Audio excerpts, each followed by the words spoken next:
मिस्र में सदर मोहम्मद मुर्सी के हामियों और फौज के दरमियान हुई ताज़ा झड़प में 50 अफराद हलाक जबकि 100 से जायद जख्मी हुए हैं। कायरा में रिपब्लिकन गार्ड्स के बाहर फौज ने एहतजाजियों पर फायरिंग की, जिसके नतीजे में यह हलाकतें हुई। बताया जाता है कि रिपब्लिकन गार्ड्स में ही सदर मुर्सी को नजरबंद किया गया है। एहतजाजी मोहम्मद मुर्सी की रिहाई का मुतालबा कर रहे थे। फौज ने एक बयान जारी करते हुए कहा है कि हथियारों से लैस दहशतगर्दों का एक ग्रुप रिपब्लिकन गार्ड्स की इमारत को नुकसान पहुंचाने की कोशिश कर रहा था। फौज के मुताबिक 200 एहतजाजियों को गिरफ्तार भी किया गया है। फौज ने ताज़ा झड़प में फौज के एक अफसर समेत 40 फौजी एहलकार के जख्मी होने की तस्दीक की है।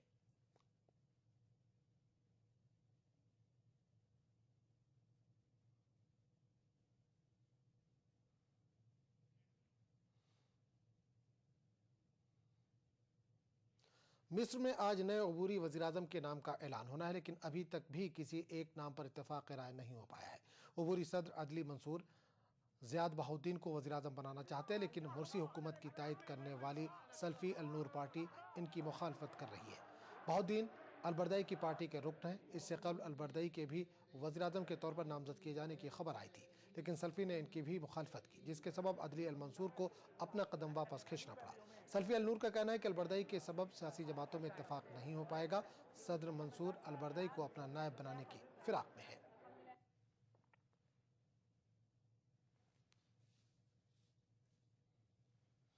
बरतानिया के एंडी मरे ने विंबलडन का मर्दों का सिंगल्स फाइनल जीत लिया है। इन्होंने आलमी नंबर 1 खिलाड़ी नोवाक जोकोविच को 6-4, 7-5, 6-4 से शिकस्त दे दी। इस तरह मरे ने विंबलडन में मर्दों का सिंगल्स का चैंपियनशिप जीतने का बरतानिया का 77 साल से जारी इंतजार खत्म कर दिया। 1936 में इंग्लैंड के फ्रिड पेरे ने विंबलडन का सिंगल्स फाइनल जीता था। 26 साल एंडी मरे का यह दूसरा ग्रैंड स्लैम टाइटल है। 2012 में इन्होंने अमेरिकी ओपन जीता था। वो ओलंपिक में गोल्ड मेडल भी जीत चुके हैं। झारखंड के आज़मीन हज की रवानगी से कबल हज हाउस की तामीर का काम मुकम्मल होने का इम्कान है। रियासत के गवर्नर डॉक्टर सैयद अहमद की पहल पर तामीराती काम तेजी से जारी है। आज डॉक्टर सैयद अहमद ने अचानक हज हाउस का दौरा किया। इस मौके पर इन्होंने तामीरी काम पर इत्मीनान का इजहार किया। झारखंड के गवर्नर डॉक्टर सैयद अहमद ने रांची के कटरू में जेरे तामीर हज हाउस का अचानक दौरा किया। उन्होंने पिछले चंद दिनों से जारी तामीराती कामों का जायजा लिया। इस दौरान महकमे बिल्डिंग तामीरात की प्रिंसिपल सेक्रेटरी राजबाला वर्मा भी उनके साथ थीं। गवर्नर सैयद अहमद ने अधूरे हज हाउस के तामीराती कामों को सफर हज पर आज़मीन की रवानगी से कबल मुकम्मल करा लिए जाने का यकीन दिलाया है। आज के पहले इसको बनाने की कोशिश है कि कम से कम जितने हाजी आ रहे हैं उन सब का इंतज़ाम सही तरीके से हो सके। मुझे विश्वास है कि वो जैसा कि बता रही हैं कि हम हज के सीज़न के पहले ही इसको तैयार कर देंगे। 1000 हाजी फ़िलहाल रुक सकेंगे। हज के शुरू होने के पहले हम लोग इसको 1000 हाजियों के लिए तैयार करते हैं। ये काम शुरू हो चुका है? जो बिल्कुल तेजी से चल रहा है। वाज़ेह है कि हज हाउस के तामीराती कामों की शुरुआत साल 2007 में की गई थी। 2009 में जेरे तामीर पार्टिकों के अचानक गिर जाने के बाद इसकी जांच की जिम्मेदारी विजिलेंस को सौंपी गई थी, जिसकी वजह से तामीराती काम मुकम्मल तौर पर बंद था। सदर राज के निफाज के बाद गवर्नर डॉक्टर सैयद अहमद की हिदायत पर तामीराती कामों को फिर से शुरू किया गया है। इससे मुसलमानों में खुशी देखी जा रही है। हर साल हर वक्त आदमी आया, लेकिन वादा करके गया और कोई काम नहीं हो पाया। अभी तो उम्मीद है कि पक्का कि अब हो जाएगा काम। ये पक्का हम लोग ये समझ रहे हैं। झारखंड के गवर्नर डॉक्टर सैयद अहमद ने हज हाउस का तामीराती काम आज़मीन हज की रवानगी से कबल मुकम्मल कराने का यकीन दिलाया है। अब देखना यह है कि मुकर्ररा वक्त से कबल हज हाउस का तामीराती काम मुकम्मल हो पाता है या नहीं। कैमरामैन अमित के साथ नौशाद आलम, ETV न्यूज़, रांची। खबरनामे में फिलहाल इतना ही। अगले बुलेटिन में आपसे फिर मुलाकात होगी।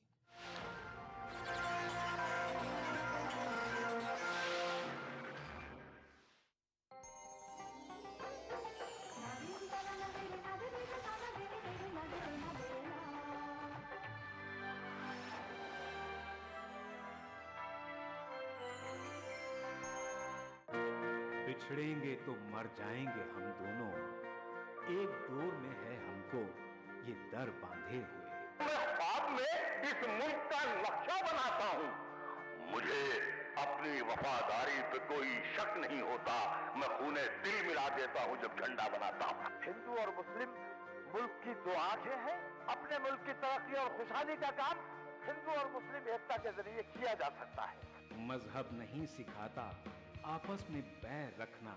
हिंदी हैं हम, वतन है हिंदुस्तान हमारा।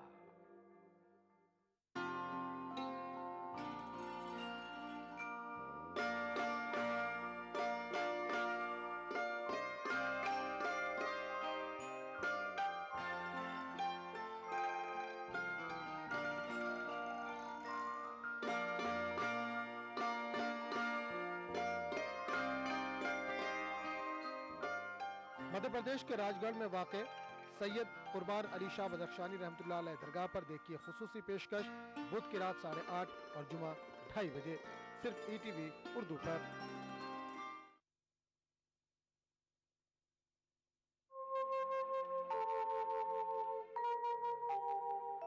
प्रेम की कड़ी से चलती है ऊपर वाले की घड़ी। ले आई हूँ मैं आपको निर्मल दरबार में। भक्ति की शक्ति जब होती है सच्ची तो स्वयं साक्षात प्रत्यक्ष दर्शन देते हैं ईश्वर। बाबा जी के दरबार में भी हुआ कुछ ऐसा ही अनूठा संगम श्रद्धा और विश्वास का। जी हाँ, बाबा जी हमेशा अपने भक्तों का कल्याण करते हैं और उनके दुखों को हर लेते हैं।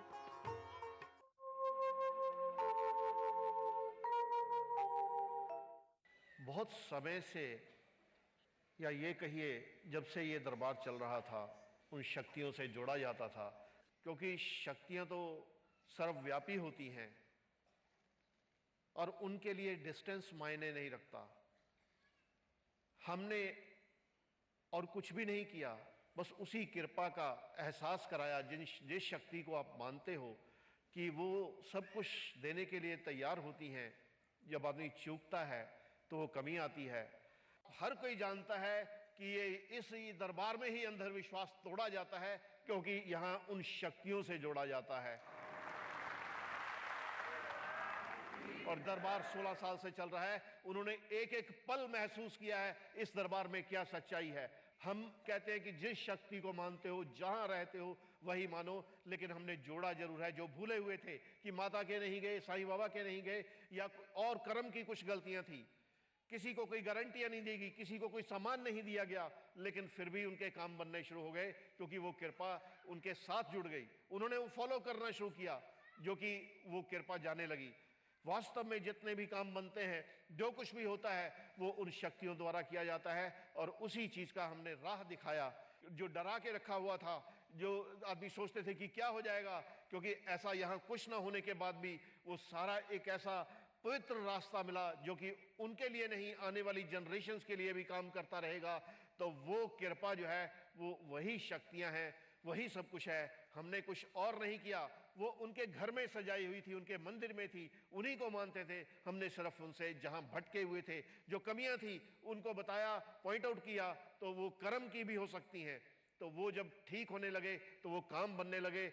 और अब जो है सिर्फ वही रह जाएंगे जो समझते हैं उन शक्तियों को। और बाबा सच्चे भक्तों के लिए हैं, और जो सोचते हैं कि हम गलत तरीके, टेढ़े रास्ते से कुछ ऐसा कर लें, लेकिन जब उनको भुगतान करना पड़ेगा तब उनको इस चीज का एहसास होगा कि हाँ, कहाँ कहाँ हमने गलती की। तो ये हम चाहते हैं कि हर आदमी, क्योंकि यहाँ तो एक चीज नहीं, पूजा का ही नहीं, वो कर्म का भी जो है लेखा जोखा शक्तियों का होता है कि कौन आदमी क्या कर रहा है। वो खुद खाए और घर नहीं लेके गया। तो ऐसी कई चीजें हम ये कन्वे करना चाहते हैं सबको कि वो शक्तियां छोटी से छोटी चीज भी देख रही हैं, तो बड़े बड़े कर्मों का हिसाब क्यों नहीं रखेंगी। वो रखती हैं। क्या आप घर के लिए कर रहे हो, क्या बच्चों के लिए कर रहे हो, क्या दूसरों के लिए कर रहे हो, तो वो सारा एक लेखा जोखा है। तो लेकिन वो जो चीजें, चाहे वो खाने की हों, अब चाहे फल हैं, चाहे वो प्रसाद है, बर्फी है। अब फल आप मंदिर में चढ़ाते हैं तो वो प्रसाद हो जाता है, बर्फी मंदिर में चढ़ाते हैं तो वो प्रसाद हो जाता है, लेकिन वैसे बर्फी लेके रोज खाते हैं। तो वो ऐसा नहीं कि कोई उपाय है, वो कृपा काम कर रही होती है। और यहाँ सिर्फ और कुछ भी नहीं, ये कृपा ही है जिससे सारे काम बनते हैं। बाकी तो वो शक्तियों का खेल है। वो सब पर वो उनकी सोच भी देख रहे होते हैं। कौन क्या क्या कर रहा है, वो कहाँ बैठा है, कैसे कर रहा है, एक एक पल का हिसाब रख रहे होते हैं और उसी तरह वो अपने भक्तों पर कृपा बरसा रहे होते हैं और उसी से सारे काम बन रहे होते हैं। लेकिन वो सच्चाई और उन शक्तियों की वो अटल है, वो हर युग में रही है, इस युग में भी रहेगी और वो कृपा जरूर होती है और हमेशा होती रहेगी। तो ये कुछ समय के लिए परेशानी जरूर हो सकती है, लेकिन अल्टीमेटली जो है वो सच्चाई ही प्रिवेल करती है और वो शक्तियां ही प्रिवेल करती हैं। इसको दुनिया की कोई ताकत ना बदल सकती है और ना बदल सकेगी। एक चीज हमेशा हमेशा के लिए याद रखिएगा कि ना यहाँ इस दरबार में कभी गलत किसी के साथ हुआ है, ना कभी होगा। वो एक सच्चाई है यहाँ की, उन शक्तियों की सच्चाई है और वो कृपा भी उसी में है। और वो कृपा तभी होती है जब आपकी बुनियाद ठीक है। चाहे वो शक्तियां किसी रूप में भी करती हैं, वो अपने भक्तों पर बिल्कुल जाती रहेगी और उसी तरह उनके काम बनते रहेंगे। ये क्योंकि वो खुद कर रहे हैं। उन्होंने हनुमान चालीसा पढ़ा तो बजरंगबली ने कृपा कर दी, वो माता के जाके आए तो उन्होंने कृपा कर दी, वो दरबार में आते हैं तो और कुछ नहीं, उन्हीं की कृपा है। और ये समागम भी और कुछ नहीं, ये उनकी कृपा है, उनका खेल है, चल रहा है। कहाँ किसको मिलवाना है, कहाँ किसको बुलाना है, कहाँ क्या करना है, तो ये खेल उनका वही जाने, यहाँ और कुछ नहीं। हम तो वो सिर्फ राह दिखाते हैं कि जिससे वो कृपा आती है और वो जगह जगह पग पग पर हर एक का हर कुछ देख रही होती है और कृपा कर रही होती है और काम भी भक्तों के उसी से बन रहे हैं। ये कोई चमत्कार नहीं, ये उनकी कृपा का रूप होता है। तो ये जिसने ये जान लिया तो समझ लिया उसने सब कुछ पा लिया। तो वो पा लिया तो काम बनने ही है, उसको कोई रोक नहीं सकता। रुक रहे थे जिन चीज़ों से, वो चीज़ें हमने हटवाई, कुछ बेचा नहीं, कुछ दिया नहीं, फिर भी उनके काम बनने लगे। तो भाई हर कोई अपना अपना कर्म कर रहा है, तो जिसको जैसा लगता है वो उस तरह से करता है। लेकिन भक्तों ने जो है जो चीज़ें हमने शुरू से बताई हैं, आज भी वही सच्चाइयाँ हैं। तो ये सारा कुछ उसी तरह से, क्योंकि वो अटल सच्चाइयाँ हैं उन शक्तियों की, वो करते जाइएगा तो वो काम आपके बनते जाएंगे, वो कृपा आती जाएगी और हमारा आशीर्वाद भी आपके साथ रहेगा।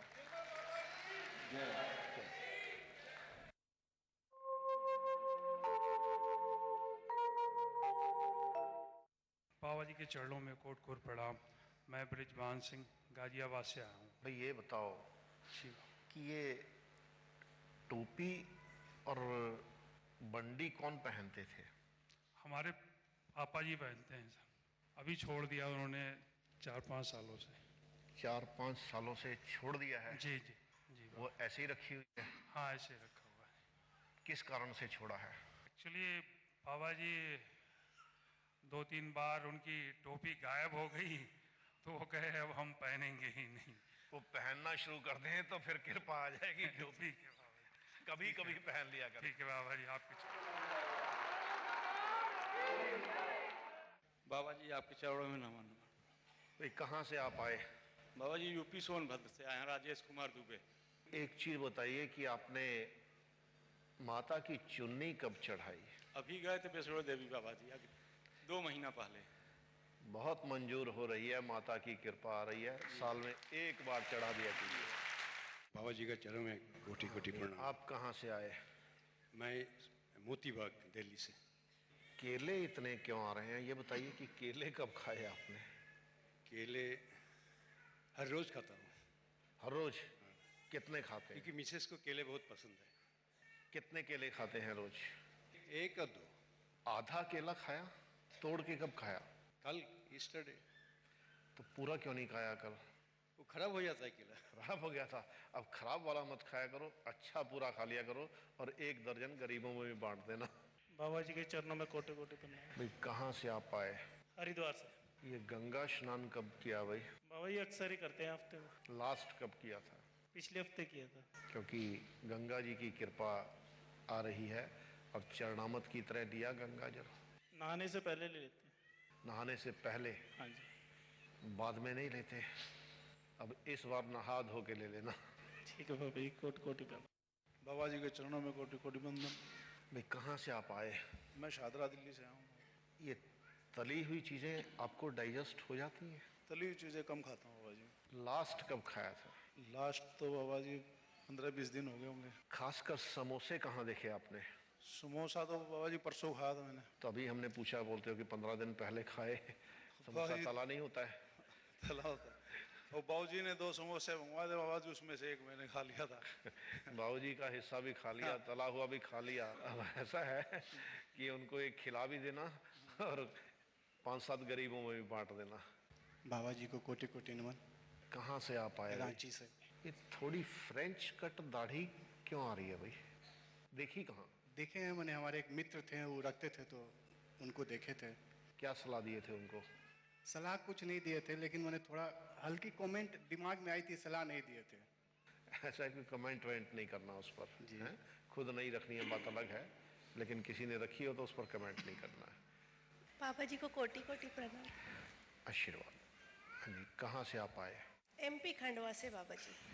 क्या पूछना चाहते हैं? बाबा जी काफ़ी परेशानियां हैं और काफ़ी परेशानियों से काम होते हैं, कोई काम नहीं बनते। आप शिव की क्या पूजा करते हैं? जल चढ़ाती हूँ बाबा जी। कभी व्रत रखे आपने कोई? काफ़ी पहले रखती थी बाबा जी। क्योंकि आपकी थोड़ी कृपा वहाँ से जरूर रुक रही है। आप एक काम कीजिएगा, शिवलिंग पर कुछ फल चढ़ा दीजिए और दूध चढ़ा दीजिए, तो शिव की कृपा जो है वो आनी शुरू हो जाएगी और आपके काम भी बनने शुरू हो जाएंगे। अमरावती महाराष्ट्र से आया हूँ, मेरा नाम अनिल कुमार गुप्ता है। बाबा मैं बहुत दुखी हूँ। आप सिर्फ पहले हमें एक चीज़ बताइए कि शिरडी और शिंगनापुर कब गए? 4 महीने करीब हुए। विभूति लाए थे? जी हाँ। लेते हो? हाँ बिल्कुल। कभी चद्दर चढ़ाई साईं बाबा की? नहीं, कभी नहीं चढ़ाई। पहली बार गए। मैं रहने वाला हूँ आगरा का, अब वहाँ भी चूड़ी का बिजनेस मतलब किया है तो वहीं रह रहे अमरावती। ऐसा है कि साल में चाहे एक ही बार, हमेशा नहीं, एक ही बार चढ़ा देना, साईं बाबा की एक चद्दर चढ़ा दो, आपके काम जो है वो बनने शुरू हो जाएंगे। कृपा करो, कृपा करो। प्रणाम बाबा जी। कहाँ से आए आप? दिल्ली, द्वारका के पास। क्या पूछना चाहते हो? जो दिल में इच्छा है वो पूरी हो जाए, बहुत टाइम से चाहती हूँ। लोधी रोड कभी गए? हाँ जी। साईं बाबा के? हाँ जी। कितना समय हुआ है? अभी 20 फरवरी को गई थी। बस वो महीने में या 2 महीने में भी एक बार का नियम बनाओ, जाते रहो, तुम्हारी इच्छा भी पूरी हो जाएगी और पूजा भी ठीक होती रहेगी। थैंक यू बाबा जी। मेरा नाम राजीव अग्रवाल है, मैं गाजियाबाद से आया हूँ अपनी माता जी और अपने साथियों के साथ। मैं सभी के कल्याण के लिए ये पूछना चाहता हूँ, चाहे कोई व्यापार करता है, चाहे कोई सर्विस करता है, जब सुबह अपने घर से निकले, पूजा करता है, नाश्ता करता है, निकलता है, तो क्या करके निकले घर से एकदम जिससे सबका कल्याण होता रहे? चाहे वो अपने ऑफिस पे पहुँचे, अपनी दुकान पे पहुँचे, जो कहीं भी हो, तो क्या करे जिससे उसका सबका कल्याण हो? सुबह एक आशा के साथ निकलता है कि मैं जाऊँगा, अब अर्न करूँगा, शाम को वापस आऊँगा, सबको बरकत हो, सबको अच्छा रहे, क्या करे वो? ऐसा है कि उसके लिए विशेष कुछ करने की ज़रूरत नहीं होती। जो आपका पूजा के नियम है, आपने माथा टेक लिया तो घर से निकलने के लिए किसी मुहूर्त की ज़रूरत नहीं। जो बाबा के भक्त हैं वो कृपा उन पर बिल्कुल जारी होती है। जैसे ही आप घर में माथा टेकते हो, कोई विशेष ऐसा करके निकल के ज़्यादा कृपा हो जाएगी, ऐसा कभी नहीं होता है। अगर वो कृपा है तो वो वैसे ही होती रहेगी, उसी तरह से होती रहेगी। कैसे आसानी से आपका नाम जपा जाए, कोई रुकावट ना आए? इसके लिए कोई विशेष ऐसे नियम नहीं होते हैं। जो भावना के साथ याद करता है तो वो कृपा बिल्कुल जाती है और आशीर्वाद है हमारा सबके लिए। लेकिन जो भी आपने मंदिर में सजा रखा है, जिस दैवी शक्ति को, उन सब का आपने पूरा मान करना है। जो भी माथा टेकते हैं या अगरबत्ती का जो नियम है। कालका मंदिर कभी गए? हाँ जी बाबा जी, पापा मम्मी जाते हैं जी। आप कब गए? मेरे को काफ़ी टाइम हो गया। क्यों काफ़ी टाइम हो गया? वहाँ कालका के जाके आओ, फिर जो है वो कृपा आनी आपकी शुरू होगी। बाबा जी के चरणों में मेरे तरफ, मेरे पूरे परिवार की तरफ से कोटि कोटि प्रणाम। कहाँ से आए आप?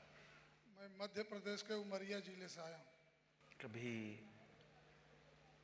विभूति ली? जी। लास्ट कब ली? लास्ट अभी आज ही लिया। रखी कहाँ है? घर में जो मंदिर है वो मिसे जो है रखी है एक स्टील के डब्बे में। तो वहाँ से लेके नहीं आए? नहीं, वहाँ से लेके नहीं आए थे।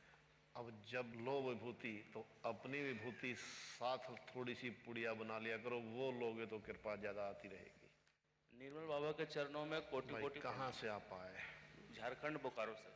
ये लीचियाँ आपने कहाँ देखी और कब खाई? वही बोकारो कटहरा में। आपके वहाँ साईं बाबा का मंदिर है? नहीं है। नहीं है? तो ऐसे करो, गरीबों में एक गुच्छा लीची बांट देना। कहाँ से आप आए? मेरठ से आया हूँ। आपने फूलों की माला कब चढ़ाई? महीना 15 दिन हुए हैं, जब बाबा ओगरनाथ मंदिर में चढ़ाई थी। कितने वाली माला? 25-30 रुपए की थी। बड़ी माला कोई देखी थी? जी। अब ऐसे करना, एक बड़ी माला उसी मंदिर में चढ़ा देना। जो उसने कोटि कोटि प्रणाम बाबा जी। भाई ये प्लेन बहुत आ रहा है, प्लेन में कभी बैठे? नहीं बाबा जी, नहीं बैठे। डर लगता है? नहीं बाबा जी, यहीं आने के लिए सोच रहे थे, अचानक सोच रहे थे प्लेन में आने के लिए? जी बाबा जी। और आए नहीं? नहीं बाबा जी, अचानक नहीं हो पाया टिकट कंफर्म। नहीं हो पाया। चलो अगली बार आओगे तो आ जाओगे उसमें।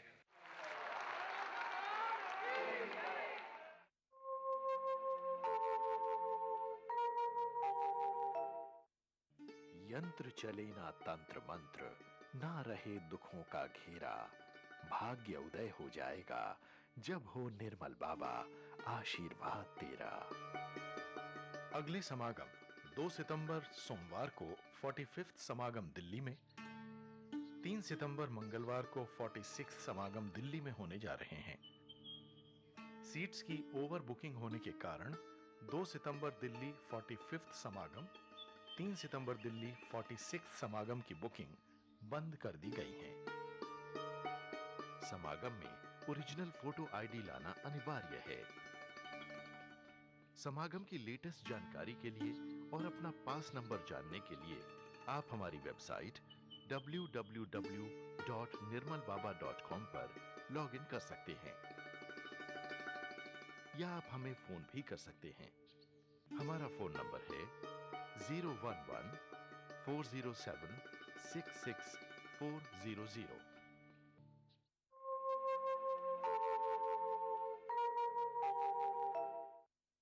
बाबा जी को मैं राजीव अग्रवाल अपने परिवार और मेरी तरफ से कोटि कोटि प्रणाम स्वीकार करें। बाबा जी, हम आपके दरबार से पिछले साल जून से जुड़े हैं। पिछले साल से और अब तक हमें छोटे मोटे बहुत एक्सपीरियंस हुए। आपके दरबार से जुड़ने के बाद मेरा बहुत मन था कि मैं कभी सिद्धि विनायक, महालक्ष्मी और हाजी अली के दर्शन हो मुझे। सिर्फ मेरा अक्टूबर के महीने में ये सोचना ही था कि अक्टूबर के महीने में मेरा नंबर आ गया और मुझे तीनों दरबार के दर्शन हो गए। मैंने 20 साल का अपना पासपोर्ट बनवाया था। मुझे 12 साल हो चुके थे। मुझे ना तो कोई आशा थी, ना कोई उम्मीद थी कि मैं कभी बाहर जा पाऊंगा। मुझे 27 जनवरी को मेरे बॉस का रात को फ़ोन आया कि तुम्हें 1 हफ्ते के अंदर कनाडा जाना है। मैं समझ ही नहीं पाया ये मुझे क्या बोल रहे हैं, क्योंकि मुझे कोई उम्मीद ही नहीं थी। मैंने दोबारा पूछा, सर मैं समझ नहीं पाया। मुझे बोले, बेटे तुम्हें 2 महीने के लिए तुम्हें कनाडा जाना है, तुम्हारा पासपोर्ट है? मैंने कहा हाँ सर। आप ही की कृपा थी कि मैं 2 महीने कनाडा होके आया। आपके दरबार से जुड़ने के बाद हम गाजियाबाद से आए हैं। हम यहाँ से रहते हुए कनॉट प्लेस से कई बार आए, कई बार गए, लेकिन हमने हनुमान मंदिर का नाम सुना था, लेकिन कभी अंदर जाने का मौका ही नहीं मिला। आपके दरबार से जुड़ने के बाद मैं और मेरे साथी यहाँ पे आए हुए भी हैं। हम कोशिश करते हैं कि महीने में 1 बार हनुमान जी के दरबार में जरूर जाएं, और आपके आशीर्वाद से हम वहाँ जाते हैं और हमें दर्शन होते हैं। आपसे हमारी यही विनम्र प्रार्थना है कि हमारे परिवार के ऊपर अपनी कृपा बना के रखें। महाराज कृपा करें। बाबा, आपको मेरी तरफ, सुरेश कुमार की तरफ से कोटि कोटि वंदन। बाबा, मैं गुड़गांव से आया हूँ। बाबा, आपकी कृपा से मैंने वैष्णो देवी, मथुरा, वृंदावन में दर्शन किए, जो मैं कभी सपने में भी नहीं सोच पा रहा था। इसके लिए मैं आपका बड़ा बड़ा आभारी हूँ। बाबा के चरणों में कोटि कोटि प्रणाम। बाबा, एक्सपीरियंस तो बहुत है। बाबा, हमने पिछले समागम में आपसे मकान के लिए बोला था और हमारा मकान ले लिया है पापा ने, और कल कागज भी आ गया। बाबा के चरणों में कोटि कोटि प्रणाम। बाबा जी एक्सपीरियंस तो बहुत है बाबा जी। 10 साल से जो काम नहीं हुआ, गवर्नमेंट जॉब के लिए मैं 10 साल से ट्राई कर रहा था बाबा जी। आपसे जुड़ने के 3 महीने के बाद ही मेरे को गवर्नमेंट जॉब मिलेगी। जय हो। बाबा मैं अभी तक किसी पे भी भरोसा नहीं करती थी। 51 साल की मेरी उम्र हो गई लेकिन मैंने भरोसा नहीं किया कभी किसी पे। मुझे लगता था ये सारी चीज़ें तो ऐसी ही होती हैं, पर अनुभव कुछ ऐसा रहा कि विवश हो गई मैं कि नहीं, शक्तियाँ होती हैं, मनुष्य के रूप में भी होती हैं। बाबा राम थे तब रावण थे, कृष्ण थे तो कंस थे। आज की दुनिया में भी रावण और कंस हैं जो हम जैसे बच्चों को अनाथ करना चाहते हैं। हमें एक सहारा मिल गया है बाबा। हर क्षण अब ऐसा लगता है मैं बहुत ज़्यादा, मैं ही क्या, मेरे सारे भाई बहन जितने भी हैं पूरी दुनिया में जो हैं, एक छत्र छाया महसूस करते हैं कि अब हम अकेले नहीं हैं, हमारे ऊपर कोई है जो हमारी सब बड़ी परेशानी को ऐसे चुटकियों में निपटा देगा। मैं भी उनमें से एक हूँ। मुझे आज अकेले ग्वालियर से आए थे हम 2-3 लेडीज़, रात भर होटल में नींद नहीं आई कि पता नहीं कैसा माहौल है, क्या है, अनजाने में रुक तो गए हैं। बस एक बार मन में विचार आया कि अरे बाबा तो है ना, बाबा हैं तो हम क्यों घबरा रहे हैं। उसके बाद इतनी अच्छी नींद आई। तो बाबा बस हमें अनाथ मत करना, हमारे ऊपर ऐसे ही अपना आशीर्वाद बनाए रखना। बाबा जी आपके चरणों में मेरा कोटि कोटि प्रणाम। बाबा जी मेरा नाम कस्तूरी बंदोपाध्याय है। मैं कोलकाता से आई हूँ अपने पूरे परिवार के साथ। बाबा अब मैं क्या बोलूँ बाबा, कुछ समझ में नहीं आ रहा है। आपके समक्ष मैं बोल पा रही हूँ, यही मेरे लिए बहुत है बाबा। मैं अपना कुछ एक्सपीरियंस बताना चाहती हूँ। मेरा लेटेस्ट एक्सपीरियंस है, मेरे कुछ दिन पहले मेरा एक टीवी में प्रोग्राम था। तो टीवी में प्रोग्राम के पहले दिन ही मेरा गला एकदम बैठ गया था, गले से आवाज़ नहीं निकल रही थी बाबा। लेकिन मैं आपको शरण कर किया, मैंने आपका प्रसाद मेरी मम्मी ने मुझे दिया, जल छिड़का मेरे ऊपर है। फिर मैं जब गई रिकॉर्डिंग के लिए बाबा, तब मैं सोच नहीं पा रही थी कि मैं कैसे गाऊंगी। लेकिन मैं जब स्टूडियो में गाने लगी तब मैं समझ पाई कि मेरे गले से सब कुछ निकल रहा है। बाबा कृपा कीजिए बाबा, मेरे और मेरे परिवार के ऊपर कृपा कीजिए बाबा मेरे परिवार के ऊपर कृपा दृष्टि बनाए रखिए बाबा। निर्मल बाबा जी के चरणों में कोटि कोटि प्रणाम। बाबा जी मेरा एक्सपीरियंस यही है कि जो हमारे घर में ऐसे था कि मेरे को लगता नहीं था कि मेरा मकान बन जाएगा, लेकिन आपकी कृपा से मेरे घर छोटा सा एक मकान बन गया। आप ऐसी ही कृपा मेरे और मेरे बच्चों, मेरे पति पर बनाए रखना। कोटि कोटि प्रणाम बाबा। मेरे परम पिता परमेश्वर आपके चरणों में कोटि कोटि प्रणाम। बाबा मैं सब कुछ भूल गई आपको, मैंने बहुत कुछ एक्सपीरियंस शेयर करने थे। बाबा आपकी कृपा से मैं शिरडी होके आई, शनि शिंगणापुर होके आई।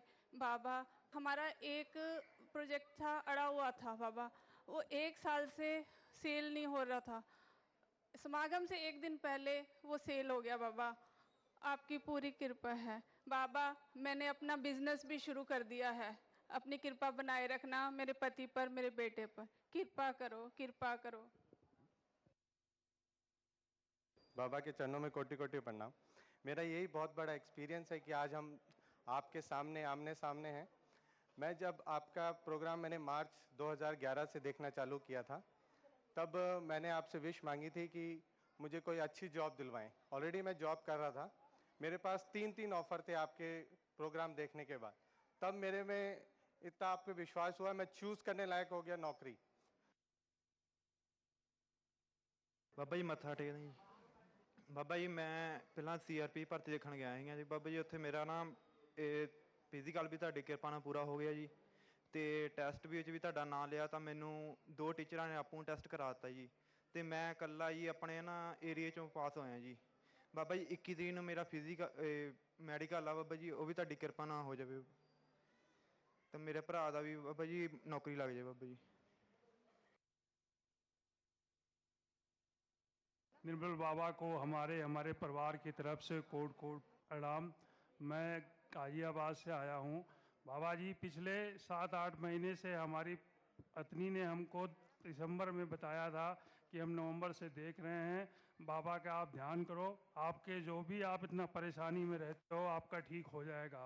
बाबा एक्सपीरियंस तो बहुत है। बाबा ऐसे ऐसे एक्सपीरियंस हुए हैं कि पिछले 4-5 सालों से मैं घर की स्थिति और मेरा स्वास्थ्य बाबा दोनों संभल नहीं पा रहा था, लेकिन दिसंबर से लेकर आज तक बाबा ज़मीन आसमान का फ़र्क हो गया है। जो मैं पिछले 4-5 सालों से सोच रहा था कि एक छोटा सा मकान था उसको बड़ा कर लें, बाबा वो आपने लगभग फाइनल करा दिया है। बाबा बस आपसे यही मेरी प्रार्थना है कि आप हमारे पूरे परिवार के ऊपर अपनी कृपा